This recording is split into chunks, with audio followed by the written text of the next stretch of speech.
29-year-old Amberley Cruikshank, of course, this cold case has prompted a rare $100,000 reward from the police. So if you remember, she went missing on the shores of Lake Wakatipu. But does $100,000 flush out the information they're clearly hoping for? In Australia, every state offers rewards up to $1 million on cold cases. Support After Murder organisation, and the member is Peter Rolfe. He is with us out of Australia. Peter, good morning. Good morning. Does money work? Yes, it does in some cases. There are 24 cases with $1 million reward on offer, and so far 3 have resulted in the arrest of a suspect.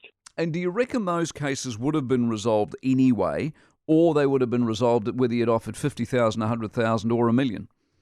No, the $1 million reward certainly was instrumental in an arrest being made. One particular case is of Scott Johnson. He was an American mathematician whose body was found at the bottom of the cliffs at North Head in 1988.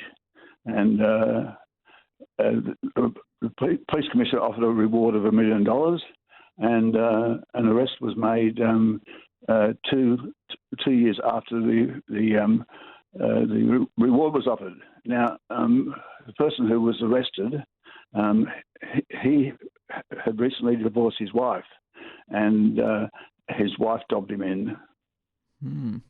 See, we're going for 6 months. We've got $100,000 up for 6 months. My assumption is always that when they offer a reward, they know something that they just want to flush out from somebody, and they're hoping the money will do the trick. Is that generally the thinking in Australia? I'd say not in most cases. So in other words, the police go blind, they've literally reached a dead end, so they go, right, $1 million might shift somebody and give us something that we don't know.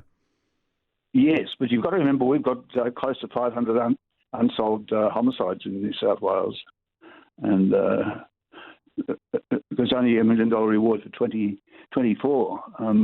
Our organisation feels that there should be $1 million rewards for every unsolved case. Yeah. Who puts up the money? Is it state money? State government, yes. Yeah. So I suppose their risk would be if you put it up for every unsolved murder, the potential payout's enormous. No.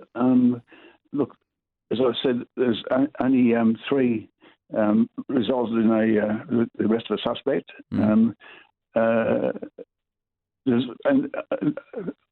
To my knowledge, there's only one being paid out previously, and that was $100,000. You've got to remember the rewards are paid out upon conviction. Yeah, sure. All right, Peter. Appreciate your insight very much. Peter Rolfe. He works with the Advocates for it's an unfunded support organisation, Support After Murder, out of Australia. Make HR easy with MyHR, the cost-effective outsourced solution for New Zealand employers. On-call expert advice combined with powerful time-saving software. Fixed monthly fee, no lock-in contract. Go to myhr.works for more.